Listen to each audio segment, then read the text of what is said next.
शुभ समाचार की शुरुआत करते हैं इस खबर से। जब उत्तराखंड में 4 धाम के कपाट खुले तब से देवभूमि सुर्खियों में आ गई। कपाट खुलने के बाद तेजी से बढ़ता भक्तों का आंकड़ा तो चौंकाने वाला है ही। कहा गया है इसमें बहुत से लोग ऐसे भी हैं जो सिर्फ रील या ब्लॉग बनाने के लिए पहाड़ों पर जा रहे हैं। ऐसे में शासन प्रशासन ने कुछ जरूरी कदम उठाए हैं।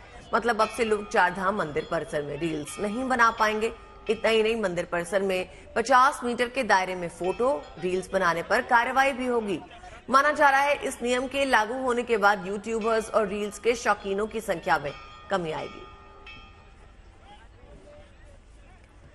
देखिए तस्वीरें आपको दिखा रहे हैं। यहाँ पर हालांकि प्रशासन की तरफ से पाबंदी लगा दी गई है। जो भी सोशल मीडिया या यूट्यूबर्स हैं यहाँ पर आकर अपनी फोटोज या रील्स बनाना चाहते हैं उन पर बैन लगा दिया गया है ताकि किसी भी यात्री को परेशानी ना हो। इसी मुद्दे पर एक दिन पहले मुख्यमंत्री ने देहरादून में अधिकारियों के साथ एक बैठक भी की। उस बैठक में धामी ने फिलहाल वीआईपी दर्शन पर भी रोक लगाने का फैसला लिया है। साथ ही साथ अधिकारियों को यात्रा रूट पर जाकर लोगों की समस्याओं को सुनने, उनके निपटारे के लिए कहा गया है। इसके अलावा लोगों से अपील ये की जा रही है कि वो रजिस्ट्रेशन वाली तारीख पर ही यात्रा की प्लानिंग करें। तो अगर आप भी 4 धाम यात्रा पर जा रहे हैं तो इन बातों का ख्याल आपको जरूर रखना होगा।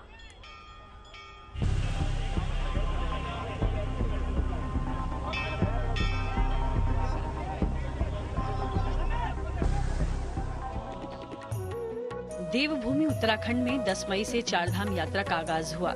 यहाँ तभी से दर्शन करने वाले श्रद्धालुओं का सैलाब उमड़ा हुआ है।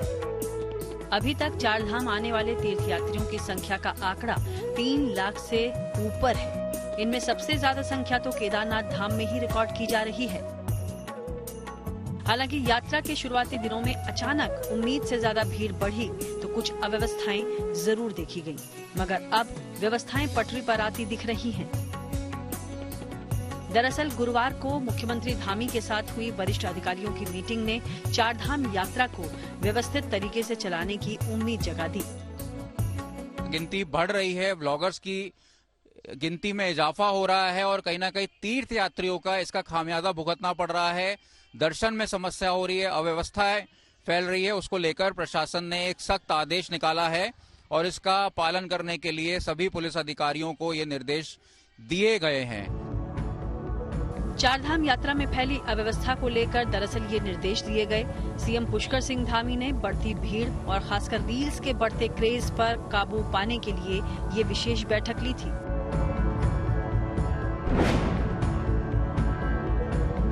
ये निर्देश है कि मंदिर परिसर के 50 मीटर की परिधि में कोई भी रील या वीडियो नहीं बनाएगा। मोबाइल रखने पे कोई रोक नहीं है। मोबाइल आप रख सकते हैं। मोबाइल पे जैसे सामान्य बातचीत होती है आप बातचीत भी कर सकते हैं, लेकिन वहां पर मंदिर में जाके नाच गाना करके ढोल नगाड़े बजा के वीडियोग्राफी या रील नहीं बनाएंगे। यही नहीं, 4 धाम यात्रा में श्रद्धालुओं की नित बढ़ती तादाद को मैनेज करना भी शासन प्रशासन के लिए बड़ी चुनौती है। इसलिए यात्रियों को रजिस्ट्रेशन के साथ ही 4 धाम यात्रा पर एंट्री देने के निर्देश दिए गए।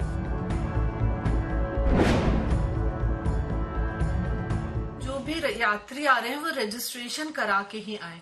कोई भी अनरजिस्टर्ड यात्री अब ऊपर धामों में नहीं जाएंगे, क्योंकि अनरजिस्टर्ड यात्री जब ऊपर जाते हैं तो वहां बहुत अव्यवस्था हो रही है। जो लोग रजिस्ट्रेशन करा के आ रहे हैं उनका रजिस्ट्रेशन की जो डेट है उसके अनुसार ही यात्री ऊपर जाएंगे। ये हम लोगों ने सभी प्रदेशों को ये पत्र भी भेजा है। इस धार्मिक यात्रा में श्रद्धालुओं की अपार भीड़ को देखते हुए 31 मई तक वीवीआईपी दर्शन पर भी रोक लगा दी गई है। तो श्रद्धालुओं से अपना हेल्थ चेकअप करा के आने की अपील भी की जा रही है ताकि पहाड़ों पर थोड़ी थोड़ी दूर पर बदलते मौसम का बुरा असर सेहत पर न पड़े।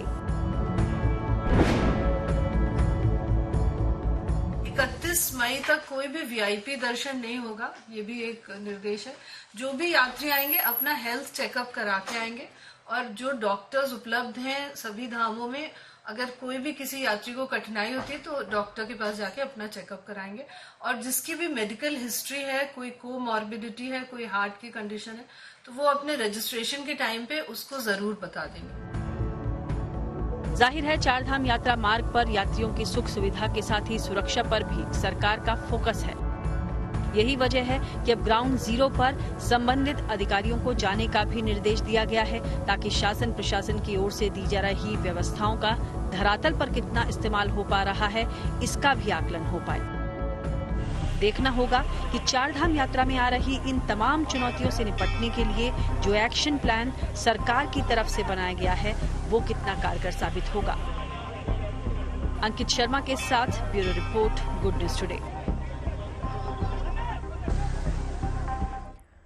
अब देखिए, प्रशासन की कोशिश तो यही है कि यात्रियों की यात्रा शुभ हो, अच्छे से दर्शन हो जाएं। इसके लिए तमाम तरह के इंतजाम कर दिए गए हैं, मगर यात्रियों को भी प्रशासन की मदद करनी होगी, तभी यात्रा सुगमता से चल सकती है। इस पर देखिए हमारे सहयोगी अंकित शर्मा की एक खास रिपोर्ट। यात्रियों के लिए एक एडवाइजरी भी निकाली गई है, जिसमें कि यात्रा रजिस्ट्रेशन, स्वास्थ्य को लेकर जो रजिस्ट्रेशन और चेकअप है, और यात्रा के लिए उपयोग किए जा रहे वाहन का रजिस्ट्रेशन भी बहुत जरूरी है। और कोई भी मौसम अगर बिगड़ता है तो उसमें यात्रा करने से बचे, ऐसी भी हिदायत दी गई है। और अव्यवस्था ना फैले, इसके लिए यात्रियों को कहा गया है कि रुककर यात्रा करें, और जिस दिन यात्रा का रजिस्ट्रेशन है उसी दिन यात्रा करें। इसको लेकर साफ एडवाइजरीज जो है पुलिस लगातार जारी कर रही है। सोशल मीडिया अकाउंट्स पर लगातार पुलिस जो है अपडेट कर रही है। वीडियो सामने कई आ रहे हैं, रुद्रप्रयाग से कई वीडियो ऐसे सामने आए हैं जिसमें यात्री जो हैं आक्रोश में आकर जो है वो कहीं ना कहीं पुलिस से जो है अभद्र व्यवहार कर रहे हैं, ऐसा पुलिस का आरोप है। और इसके बाद पुलिस ने एक सफाई के तौर पर एक स्टेटमेंट जारी किया है और उनसे कहा है कि धार्मिक जगहों पर जो है वो शराब और नशीली पदार्थ का सेवन ना करें और झगड़ा ना करें। व्यवस्था बनाने के लिए एक डिसिप्लिन में चलें, लाइन में रहें, और सबका नंबर आएगा, सबके दर्शन होंगे। जो जिस तरह से यात्रा होनी चाहिए एक धार्मिक यात्रा, उस तरह से धार्मिक यात्रा को चलाया जाए। चारधाम यात्रा का महत्व है और यात्रियों को भी परेशानी ना हो, इसके लिए भी मुख्यमंत्री ने सख्त निर्देश दिए हैं कि समय जगह जगह पर जो स्टॉपेजेस हैं वहां पर पानी की, जल की और रुकने की व्यवस्था जो है सुनिश्चित की जाए। देहरादून से अंकित शर्मा, आज तक। उत्तराखंड के चारधाम यात्रा में इन दिनों रिकॉर्ड यात्री पहुंच रहे हैं। अब इस उमड़ती भीड़ ने सरकार की परेशानी बढ़ा दी है। वहीं चारधाम यात्रा को लेकर दिशा निर्देश जारी किए गए हैं, जिनका पालन सभी श्रद्धालुओं को करना होगा।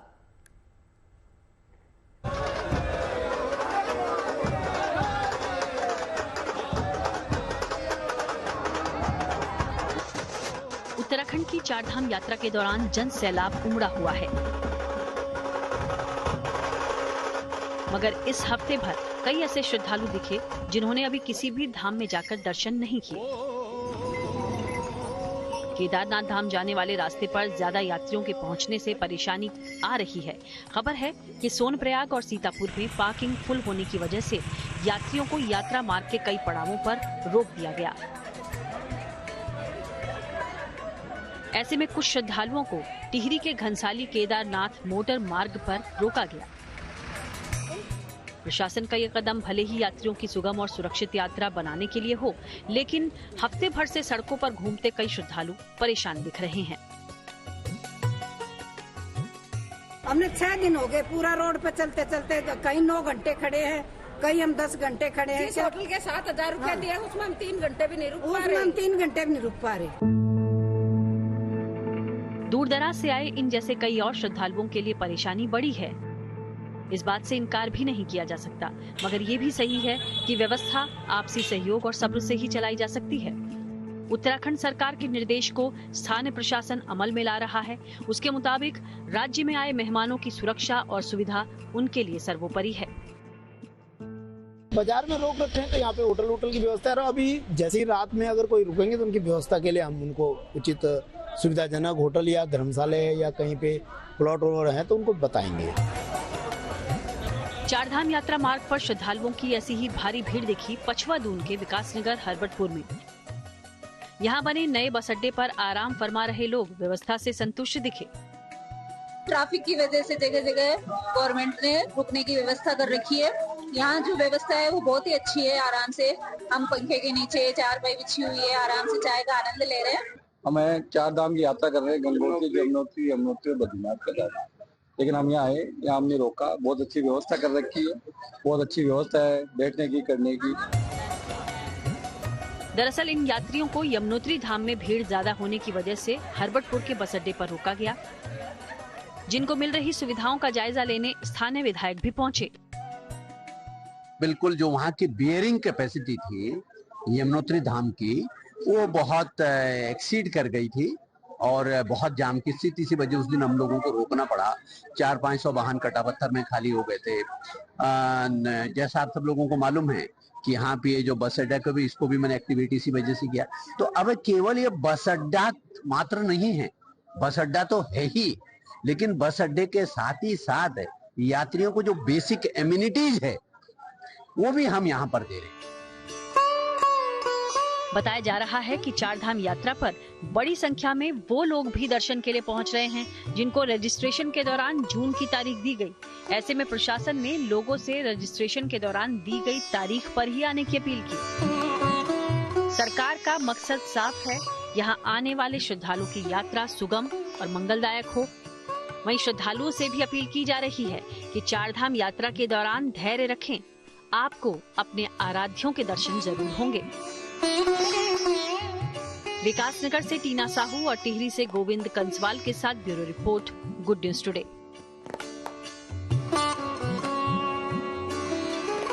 तो दर्शन यात्रियों को सुगमता के साथ हो सके, इसके पूरे प्रशासन की तरफ से इंतजाम किए जा रहे हैं। अब केदारनाथ धाम के साथ साथ पूरे पंच केदार के कपाट खुलने वाले हैं। कल चतुर्थ केदार रुद्रनाथ के कपाट खोल दिए जाएंगे। इससे पहले चतुर्थ केदार भगवान रुद्रनाथ की उत्सव डोली गोपेश्वर के गोपीनाथ मंदिर से रुद्रनाथ धाम के लिए रवाना हो गई। आज ये उत्सव डोली रुद्रनाथ धाम पहुंच जाएगी। फिर कल सुबह श्रद्धालुओं के दर्शन पूजन के लिए कपाट अगले 6 महीने के लिए खोल दिए जाएंगे। चतुर्थ केदार रुद्रनाथ में भगवान के एकानन यानी मुख की पूजा होती है। इसी तरह पंच केदार के दर्शन भक्त कर पाएंगे। असल में 10 मई को प्रथम केदार भगवान केदारनाथ के कपाट खुले थे, फिर द्वितीय केदार मध्य महेश्वर और तृतीय केदार तुंगनाथ के कपाट खोले गए, जबकि पंचम केदार कल्पेश्वर धाम के कपाट श्रद्धालुओं के लिए 12 महीने खुले रहते हैं।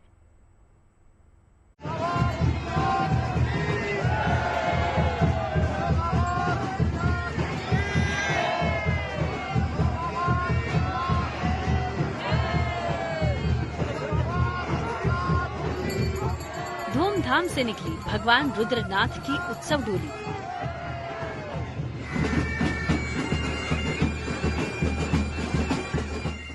सेना के बैंड की धुनों के साथ पारंपरिक रीति रिवाज से रवाना हुई चतुर्थ केदार की डोली।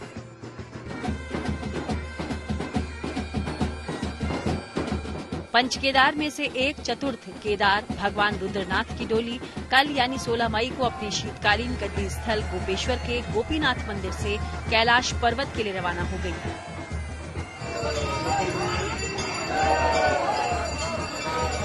यात्रा शुरू होने से पहले भगवान रुद्रनाथ की चल विग्रह मूर्ति का अभिषेक किया गया। वैदिक मंत्रों के साथ पूजा अर्चना की गई। इसके बाद भारतीय सेना के बैंड धुनों के साथ भगवान रुद्रनाथ अपने ग्रीष्मकालीन प्रवास कैलाश को रवाना हो गए। साथ में चला श्रद्धालुओं का अपार जनसैलाब भी।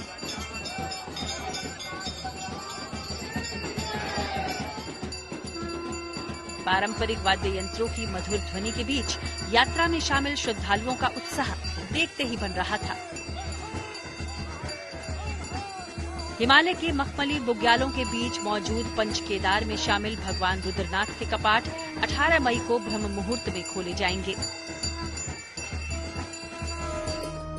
भगवान रुद्रनाथ के मंदिर को शिव के पंच केदारों में चतुर्थ केदार माना जाता है। चतुर्थ केदार भगवान रुद्रनाथ जी में भगवान शिव के मुख दर्शन होते हैं। रुद्रनाथ मंदिर में भगवान शिव के बैल रूपी अवतार का मुख प्रकट हुआ था। भगवान शिव का ये मंदिर समुद्र तट से 3600 मीटर की ऊंचाई पर स्थित है। ये मंदिर गढ़वाल क्षेत्र के चमोली जिले में पहाड़ों के बीच मौजूद है। पौराणिक मान्यता है कि इस मंदिर का निर्माण महाभारत के समय पांडवों ने किया था। उन्होंने इस मंदिर में भाइयों की हत्या के पाप से मुक्ति के लिए भगवान शिव की पूजा की थी। गोपीनाथ मंदिर से रुद्रनाथ मंदिर की दूरी तय करने में 2 दिन लग जाते हैं। 2 दिन की इस कठिन यात्रा का पहला पड़ाव लुईठी बुग्याल पड़ता है और दूसरे दिन यात्रा रुद्रनाथ पहुंच जाती है। कल यानी 18 मई को भगवान रुद्रनाथ के कपाट पौराणिक रीति रिवाज और परंपराओं के बीच श्रद्धालुओं के दर्शन पूजन के लिए खोल दिए जाएंगे।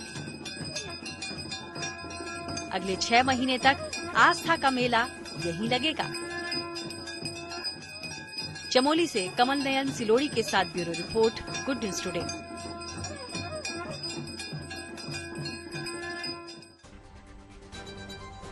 पंच केदार रुद्रनाथ भगवान के कपाट कल से श्रद्धालुओं के लिए खुल जाएंगे। पंच केदार में रुद्रनाथ धाम को चतुर केदार कहा जाता है और शनिवार सुबह विधि विधान के साथ मंदिर के कपाट खोल दिए जाएंगे। देखिए, रुद्रनाथ धाम हिमालय की गोद में बसा शिव का एक पावन धाम माना जाता है, लेकिन इस मंदिर की यात्रा पंच केदार में सबसे ज्यादा मुश्किल मानी जाती है। भक्तों को मंदिर तक पहुंचने के लिए 21 किलोमीटर की ट्रैकिंग करनी पड़ती है, तब जाकर भक्त महादेव के एक आनन यानी मुख्य स्वरूप के दर्शन कर पाते हैं। अब देखिए, इसके अलावा रुद्रनाथ मंदिर में भगवान एकानन यानी मुख्य रूप में विराजमान है। इस मंदिर के पास से नंदा देवी पर्वत और त्रिशूल पर्वत की बर्फ से ढकी हुई चोटियां भी साफ नजर आती हैं। बात मौसम की कर लेते हैं, जिसका रंग देश के अलग अलग हिस्सों में अलग अलग नजर आ रहा है। उत्तर भारत में जहां गर्मी अपने प्रचंड रूप में है, तो वहीं दक्षिण के तमाम इलाकों में बारिश हो रही है। तस्वीरें आप देख सकते हैं। इस वक्त दिल्ली का पारा 44 डिग्री तक पहुंच रहा है, तो फतेहपुर शेखावटी के लोगों को गर्मी का सामना करना पड़ रहा है। तस्वीरों के माध्यम से आप देख सकते हैं कि देश के अलग अलग हिस्सों में मौसम का क्या हाल है।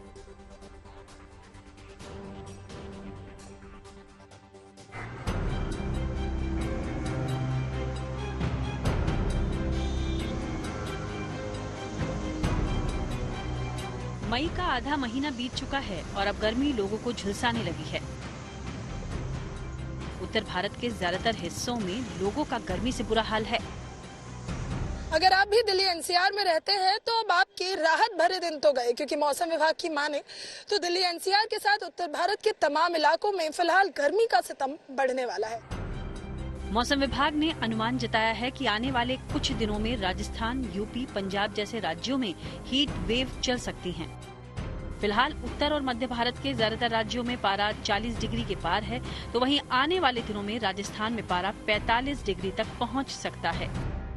आज से हीट वेव स्टार्ट हो जाएगा, तो आज से जो हीट वेव का हमारा वार्निंग है स्पेसिफिकली राजस्थान, पंजाब, हरियाणा के लिए है, और इसके बाद कल से उत्तर प्रदेश आ जाएगा। उसके बाद एक दिन और बाद जे northern part of Madhya Pradesh में भी हीट वेव आने का हमारा पूरा अनुमान है। इसके अलावा गुजरात स्टेट में भी आने वाले 3 दिनों में हीट वेव रहेगा। अभी थोड़ा इसका इंटेंसिटी कम है, हमने हीट वेव का वार्निंग दिया, उसके बाद जो सीवियर हीट वेव भी हो सकता है। मौसम विभाग का कहना है कि पश्चिमी विक्षोभ आने वाला है, लेकिन इसका असर पहाड़ी राज्यों में ही सिमट कर रह जाएगा। वेस्टर्न डिस्टर्बेंस आ रहा है, लेकिन उसका प्रभाव सिर्फ वेस्टर्न हिमालय रीजन में रहेगा। That's mean Jammu Kashmir, Himachal, Uttarakhand. तो उसमें थोड़ा टेम्परेचर का हल्का फुल्का 1 डिग्री का राहत मिल सकता है। ऑलमोस्ट अभी जैसे मैंने बताया कि हीट वेव जो है वो अभी रहेगा ही, आने वाले 5-6 दिनों में हीट वेव रहने का पूरा अनुमान है। दक्षिण भारत में 31 मई तक मानसून के पहुंचने की संभावना है। फिलहाल वहां प्री मानसून एक्टिविटी शुरू हो चुकी है। केरल समेत दक्षिण भारत के कई और राज्यों में भारी बारिश हो रही है। नॉर्थ ईस्ट के राज्यों में भारी बारिश का अनुमान है। हिमाचल प्रदेश की बात करें तो यहां 15 मई इस महीने का सबसे गर्म दिन रिकॉर्ड किया गया। राज्य के कई हिस्सों में तापमान 40 डिग्री के पार जा चुका है। वहीं शिमला में तापमान 27 डिग्री से ऊपर दर्ज किया गया। मौसम विज्ञान केंद्र का कहना है कि पश्चिमी विक्षोभ के चलते हिमाचल प्रदेश के कई हिस्सों में तापमान में गिरावट दर्ज की जा सकती है। 17 तारीख से लेकर 21 तारीख तक ना, जो स्पेशली जो शाम के समय मतलब दोपहर के बाद ना, जो हमारे डिस्ट्रिक्ट हैं जैसे मैं कहा चंबा, कांगड़ा, अपना सोलन, सिरमौर, शिमला है, तो यहाँ पे देखिए थंडरस्टॉर्म लाइटनिंग जरूर होगी और इसके चलते जो तापमान में मतलब थोड़ी बहुत गिरावट हो सकती है। पश्चिमी विक्षोभ के चलते हिमाचल, जम्मू कश्मीर और उत्तराखंड के लोगों को कुछ दिनों तक तो राहत मिलने के आसार हैं, लेकिन इसका असर खत्म होते ही तापमान में बढ़ोतरी लोगों को परेशान कर सकती है। दिल्ली से नीतू झा और शिमला से विकास शर्मा के साथ bureau report, good news today. अब देखिए, एक तरफ उत्तर भारत के ज्यादातर इलाकों में जहां झुलसाने वाली गर्मी और हीट वेव से लोग परेशान हैं, तो वहीं दक्षिण भारत समेत देश के अलग अलग इलाकों से राहत देने वाली तस्वीरें सामने आई हैं। मौसम विज्ञान के जानकारों का ये मानना है कि केरल में बारिश इस बात का संकेत है कि इस साल मानसून बहुत अच्छा रहने वाला है।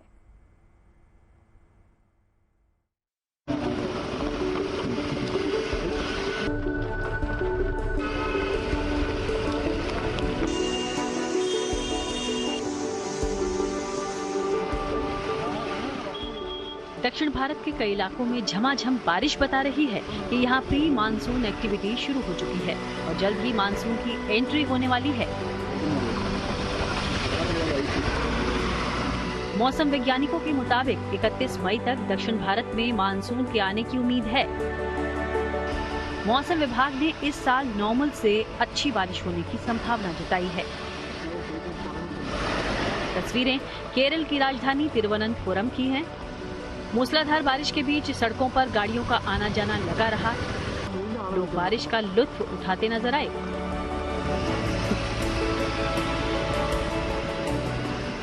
केरल के साथ तमिलनाडु, कर्नाटक और आंध्र प्रदेश के तटीय इलाकों से भी बारिश की तस्वीरें आई हैं। बारिश में लोग भीगते नजर आए। बाग बगीचे और खेत खलियान बारिश से तरबतर नजर आए। वहीं शहर की सड़कों पर जल जमाव दिखा। महाराष्ट्र की बात करें तो यहाँ भी कई हिस्सों में मानसून का ट्रेलर दिखा। ठाणे में झमाझम बारिश ने लोगों को गर्मी के प्रकोप से राहत दी। उधर पुणे में भी तेज हवाओं के साथ मूसलाधार बारिश से मौसम का मिजाज बदला नजर आया। Bureau report, good news today. एक ऐसी लड़की जिसने फैशन का कोई कोर्स नहीं किया, बावजूद उसके फैशन की दुनिया में उसका डंका बज रहा है। एक छोटे से शहर से शुरुआत कर उसने मुंबई में अपना स्टोर खोला। आज बड़े बड़े उद्योगपति से लेकर बॉलीवुड के सितारे उसके डिजाइन के कपड़ों के मुरीद हैं। कामयाबी की ये कहानी हर युवा को प्रेरित करती है। देखिए आप भी।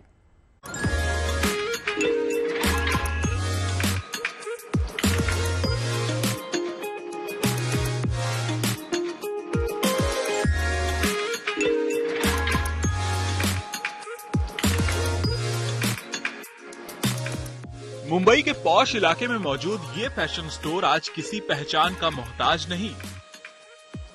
बड़ी बड़ी नामचीन हस्तियां इस स्टोर से डिजाइनर कपड़े खरीदने में फक्र महसूस करती हैं। लेकिन आपको जानकर थोड़ी हैरानी हो सकती है कि ये स्टोर चलाने वाली लड़की ना तो कोई पेशेवर फैशन डिजाइनर है और ना ही ऐसी कोई तालीम हासिल की है। गुजरात के आणंद की रहने वाली ये जिज्ञा पटेल, जिसने ऐसी मिसाल पेश की है जो लाखों युवाओं को कुछ कर गुजरने के लिए प्रेरित करती है। साधारण परिवार से आने वाली और बैचलर ऑफ फार्मेसी करने वाली जिज्ञा पटेल का नाम आज मुंबई के बड़े बड़े फैशन डिजाइनरों में शुमार है। जिज्ञा ने फैशन डिजाइनिंग का ना तो कोई कोर्स किया है और ना ही कोई डिग्री ली है।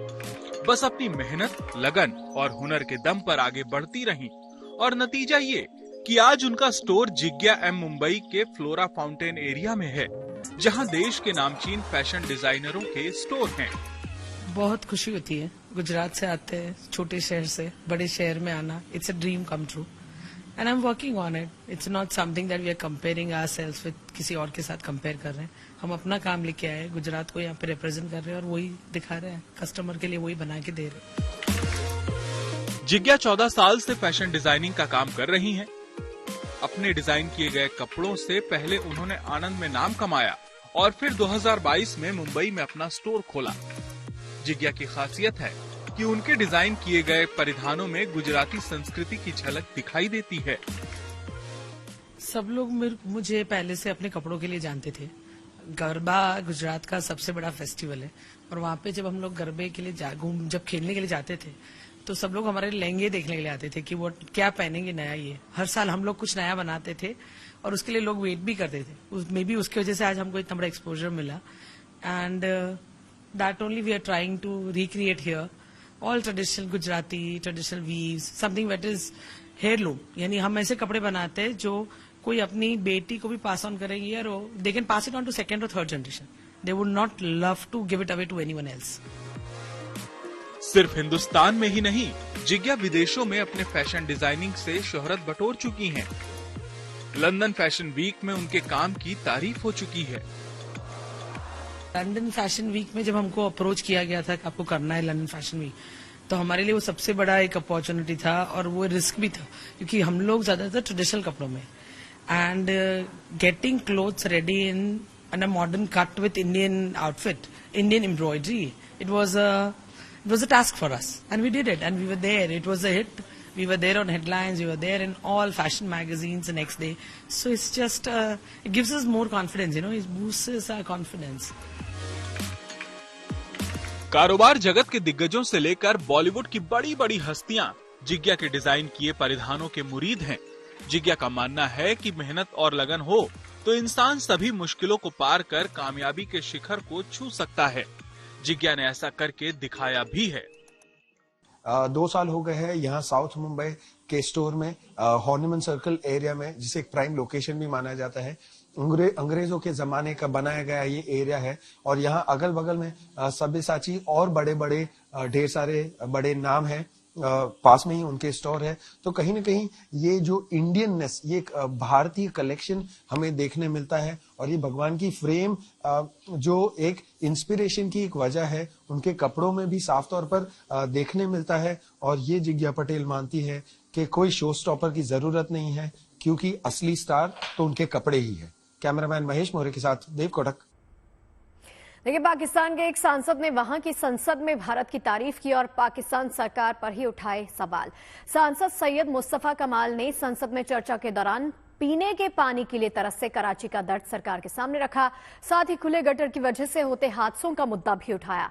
सांसद सैयद मुस्तफा ने अपनी बात रखते हुए कहा कि हम टीवी पर देखते हैं कि भारत चांद पर पहुंच गया है. इसके 2 सेकंड बाद ब्रेकिंग चलती है कि कराची में गटर में गिरने से एक बच्चे की जान चली गई. मतलब पाकिस्तान के हालात कैसे हैं, वहां के सांसद खुद बता रहे हैं. कराची के आज हालात ये हैं कि दुनिया चांद पर जा रही है और हमारे यहां मासूम बच्चे खुले हुए गटर में गिरकर मर रहे हैं. एक ही स्क्रीन पर एक खबर है कि इंडिया चांद पर चला गया और उसके 2 सेकंड के बाद खबर है कि कराची में किसी गटर का ढक्कन ना होने की वजह से बच्चा गिर गया, मर गया. और ये हर